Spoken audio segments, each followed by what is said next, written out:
Hello everyone and welcome back to another video.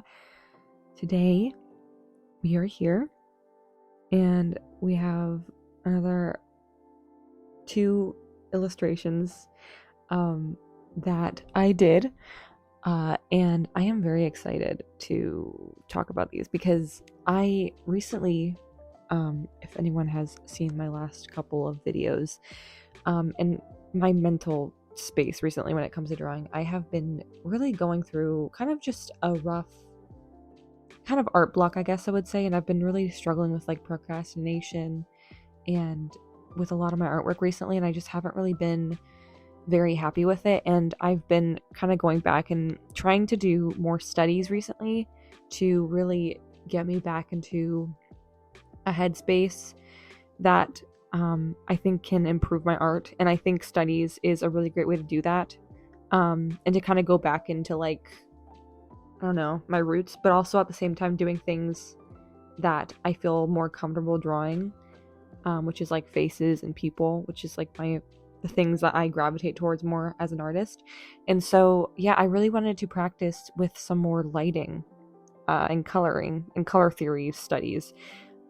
And so I'm doing these for that. And both of these are actually pictures of Lestat from Interview with a Vampire, if anyone's interested in knowing who they are, because that show is completely captured my heart and it's all I think about it. So, and it's actually, I would actually really recommend people, because doing studies sometimes it can like, because sometimes you just want to draw like fan art, or you want to draw like what you want to draw, and sometimes it's kind of like pulling teeth to have to do studies, which I'm the same. Like I kind of have to like force myself sometimes, because like I always have like a million other things I'd rather honestly be drawing, like original characters, or like what I just said, like fan art. And I think it's actually a way that you can kind of trick yourself into like wanting to do studies, I would say, is like doing like drawing your things that you like,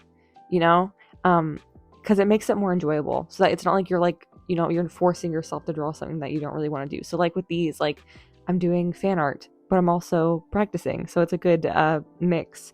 And actually with both of these, I had references for both of these. This first one, I found a reference on Pinterest, and I also though made it into a Lestat drawing instead. And I ended up taking, and I really wanted to, and I edited the original photo, so that I could have more interest in lighting, because I think that's actually a really good way to practice color theory and lighting, is by like really, really like almost over editing colors, and just very like crazy colors. And these ones I actually, I ended up like both of these drawings I used pretty much the same color palette for. I think there's a couple of differences with the coloring overall, but with both of them, I kept to a similar color palette, which ended up being kind of a coincidence, because it's like the bisexual flag color palette, and he is bi, so I was like, oh my god. I was like realized midway through. But no, like I feel like I don't know, doing this though, and like really studying the way light works and shadows, I learned so much, and I'm so freaking happy with how both of these turned out. Like I really took my time, and was just really, really looking at like the planes of the face, and like really using big shapes to add color and shades, and like shadows and everything. And I feel like I really learned a lot, especially with this first one too, because his entire back is like exposed. And so I really had to like figure out how like the muscles worked in the back. And I don't draw like backs that often, I realized. And also like I had to draw that hand too, which, hands are not my strongest suit. But I'm really, really happy with how it turned out. And I think the shadows, I'm really happy with how the shadows turned out too. And like that hand shape was like really weird. And I don't know, I'm very, very happy with the way that like the tendons turned out in the hand, and like you can really see like the muscles, and the way that it's like being pulled. And I think it's really interesting. And I was very like nervous doing these too, because I was like, whenever I was first starting out like on the face, I was like I was like struggling for a second. But once I got like, I found like my groove, and like I found like a routine basically on where to add color and how to layer colors. And like a lot of the layering had to do too with like what I'm doing right now, like where I would have to add a lighter layer down so that like the purple would really pop and look more, there was more pink in there.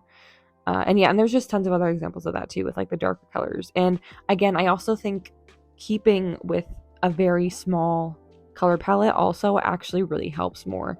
I think when it comes to like coloring and color theory, especially when it comes to like character design, I think using less color is actually better than like tons of different colors all over the place, because then usually it gets too overwhelmed and it looks kind of crazy. And so I think like sticking to like, I think I used like 5 or 6 colors in total on this, and keeping to that very simple amount really helps. And yeah, once you find like a, like, I don't know, like a code, I guess, or like once you figure out like a specific way to color specific areas, it really does, like, it gets easier over time. And I really found myself like finding my groove throughout, and it like got easier, I would say. Again, I was definitely like nervous, like the hair, I would say, yeah, the hair was also like another big one that I, again, was definitely trial and error. And I ended up adding some lighter colors to this too overall, because his hair is a lot lighter than the rest of him, and the reference photo too, like the light is shining onto him from the side, and so I needed to add some lighter colors to that, which at first I was kind of about, and I'm still like, the hair I'm still kind of iffy with. I think overall though I am happy with it, but I added in some more oranges in there and yellows, and it does like kind of stick out compared to the rest of him.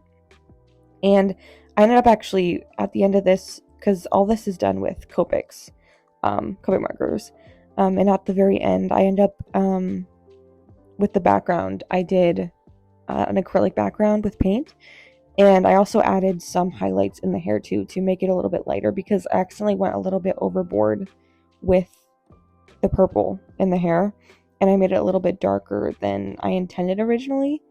So that was like probably the biggest thing that I was kind of iffy about, but overall I do think I am actually very happy with it in the end. And I was very, yeah, just, I don't know, this really did, like, I'm really happy I did this these studies, because it really, really did, like, I feel like I learned so much, and it like got me like excited to draw again, you know, like I feel like I found, I don't know, every once in a while I'll like make something where I'm like, I'll look at it and I'm like, I cannot believe I made this. Like, I'll like stare at it and I'm like, and then like, I don't know if anyone else does this too, but like, if you make something you're like really, really proud of, which for me it happens very rarely because I get disappointed with my art a lot of the time. But whenever you can make something that like, I don't know, like you're shocked that you made it. Like, I look back on it the next day and I'm like, whoa, I'm still happy with how it looks. And it shocks me, because some days, you know, like you'll be working on something and your opinion of it can change.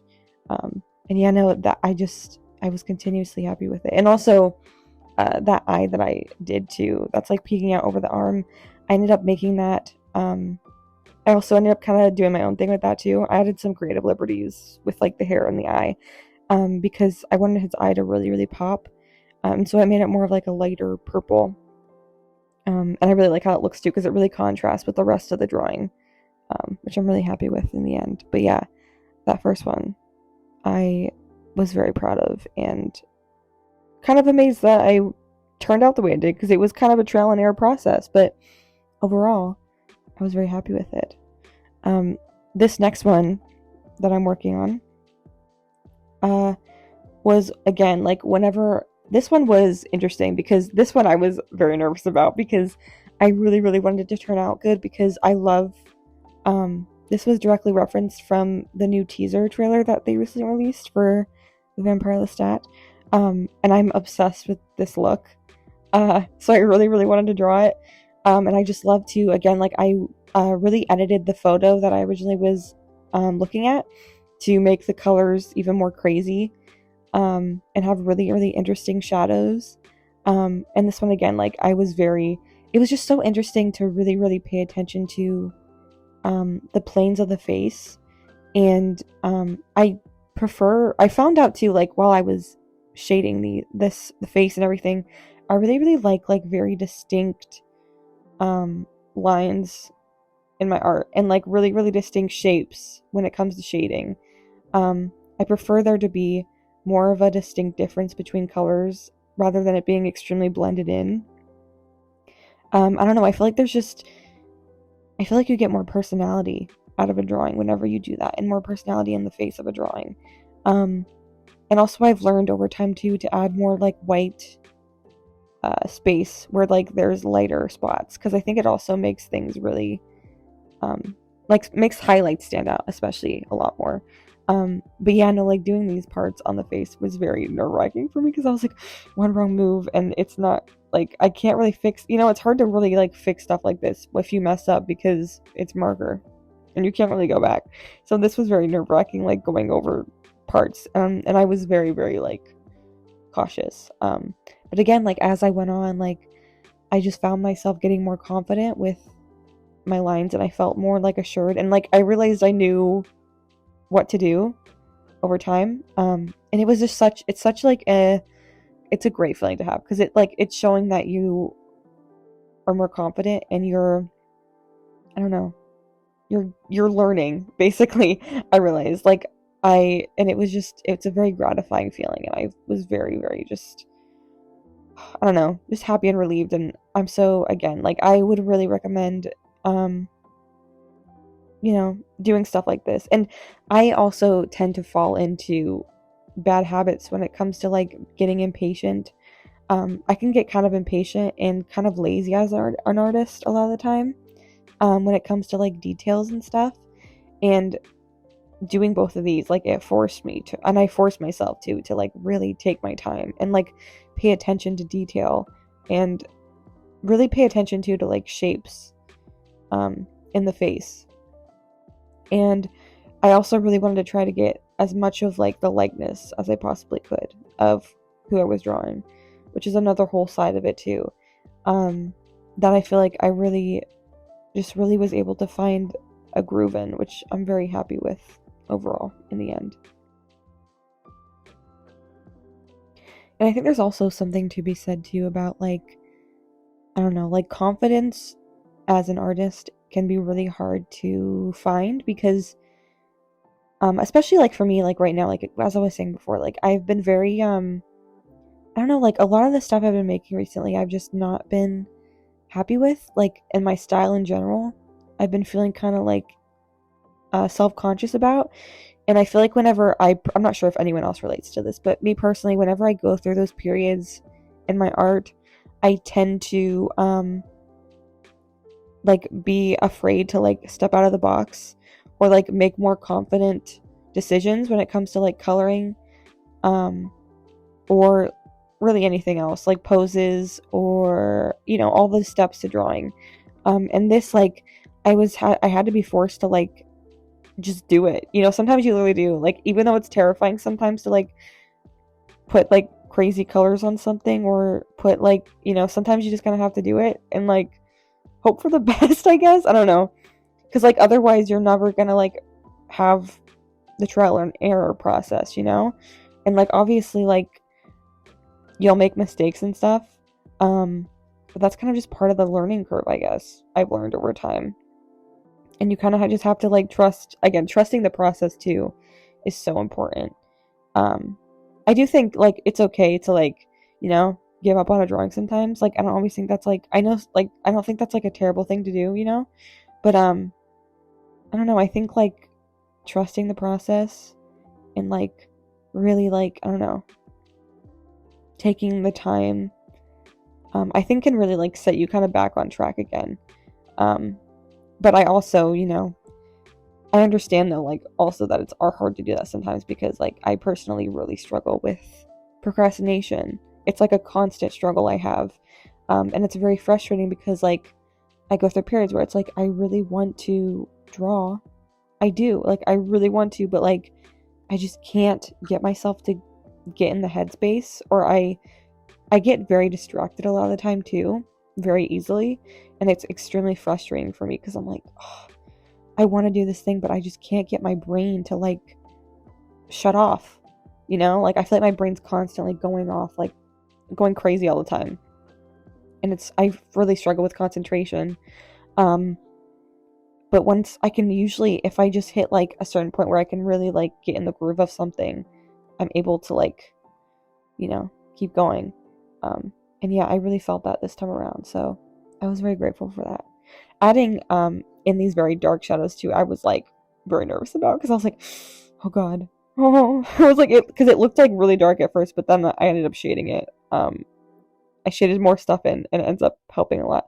Um, yeah, this was also just a very interesting practice too because he has a very angular face, and it was very interesting to practice coloring that because I don't know, I feel like I'm more used to like softer edges, soft edges. I'm sorry, I can't talk. Soft edges when it comes to shading, and like I ended up using very harsh lines. And again, I just really like how that looks a lot. And again, I prefer it because it makes it almost to have like, I don't know, it's an interesting design. And I really, really like, again, doing these two, it just really inspired me and made me want to practice more with, I don't know, more crazy lighting and coloring. Because I just think it makes things so much more dynamic and interesting to look at. And I really want to get more into that and just really get out of my comfort zone when it comes to coloring and colors, and use more very dramatic and interesting lighting. I think it's very, very fun to do, and I want to try it more. And yeah, and also just like I want to play around more with my style because this was such an interesting exercise. And again, I feel like I learned so much. Yeah, and I want to do more of this in the future. Particular too with like, I would love to do this with like acrylics, or gouache. Like I need to practice more when it comes to painting, because I really, really do want to get more into painting. But I freaking love markers. And I always think markers are probably going to be like my go-to medium because I have so much fun with them. They're like, it's just such a satisfying process to me. And I just love how it looks. And I really, really like this paper I'm using too. I think it's a mixed media paper. And it has like little specks in it. And I know a lot of people don't care for that. When it comes to paper, like they like very, very smooth, like, you know, but I kind of like the more speckled, grainy look, honestly. I don't know, it makes it look more real, I guess, in a way. And I like whenever things look like a little messy and like, I don't know. I don't care for like the super, super clean look. And like whenever I'm doing like digital art and stuff, I always go for like, I always add grain to it because I just really like how that looks.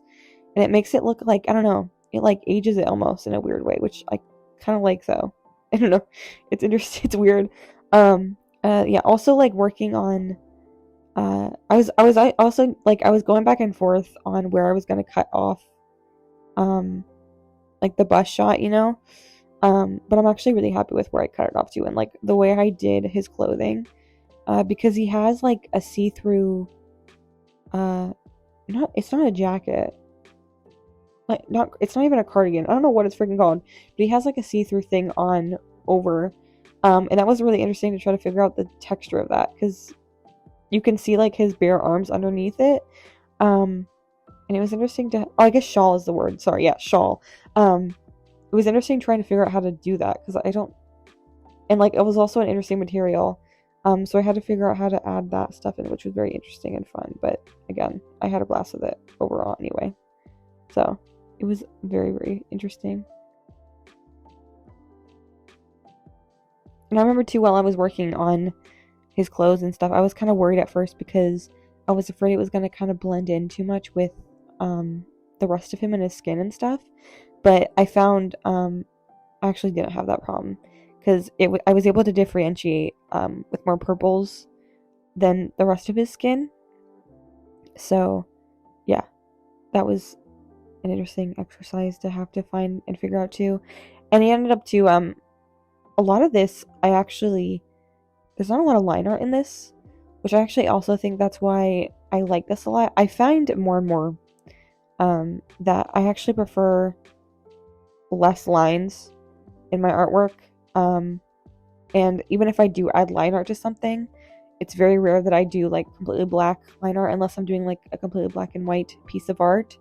And yeah, this is like, I ended up going back over it and with a dark purple Prismacolor pencil. And I added some line art at the very end, but a lot of it, there's not much of it that's shown. And yeah, oh my gosh, the hair was very nerve-wracking. I struggle really badly with hair, I realized. Overall, I am actually really happy with it, but I was nervous the most about the hair, actually, because I was like, I don't know, when I'm looking at hair, it's just so much is going on, and it makes me panic, and I get nervous with it.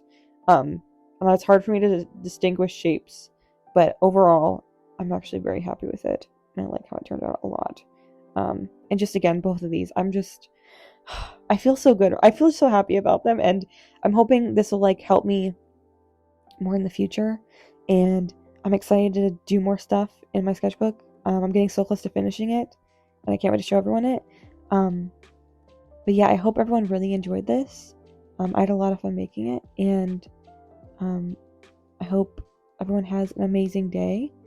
And yeah, I'll see you everyone very soon, and thank you so much for watching.